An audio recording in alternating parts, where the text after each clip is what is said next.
Today we're making spiced rum.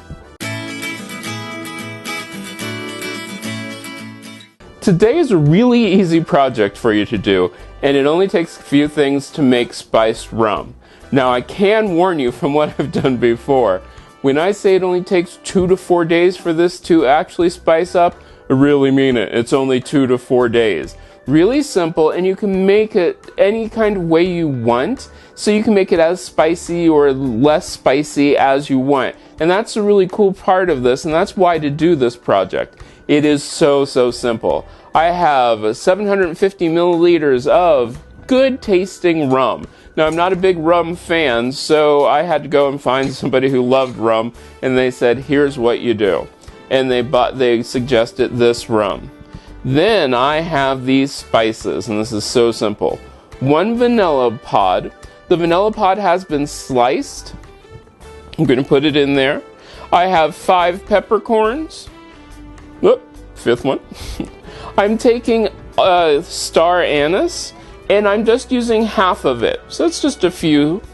And then we've got, these are whole cloves. So we're going to take 3 whole cloves.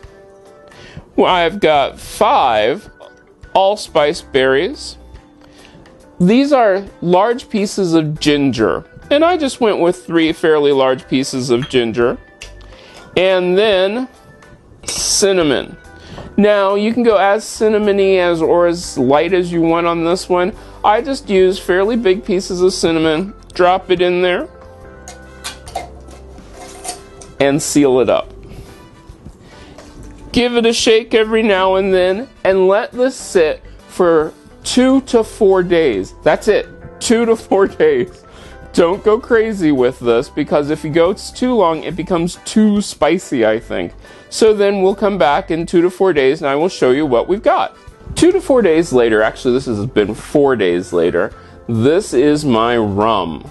It is nice and spicy, it is wonderful. And I have strained it, and that was all there was to it.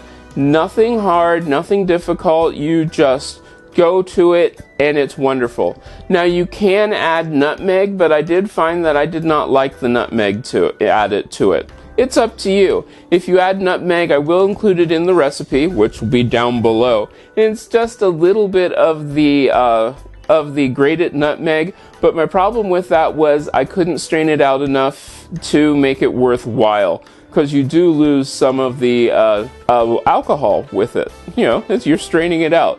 But this way, without the nutmeg, I didn't notice much of a difference, so I liked it. It was really great. And it's something that you can keep on hand for some of those recipes that we've got coming up. So go ahead and give this a try. Really super simple, stressing. Only 2 to 4 days. That's it. Don't go longer. Remember to subscribe. You can hit the icon down there. Every Monday through Friday I have something different. On Monday it's for the at-home. On Tuesday it's a recipe. On Wednesday it's tips for running your house. On Thursday it's a cocktail. On Friday you'll wake up in the morning with a recipe for a sweet treat. Now if you have ideas that you'd like to share with me or things that you'd like me to try, let me know. Leave it down in the comments and I'll try to get around to it. If you'd like to check out the latest videos that I've done, hit the icon up there and it will take you to the latest playlist. It'll be something really cool. And I hope I get to see you again. And don't forget, running your house doesn't have to be a full-time job. Turn it into a hobby and have some fun.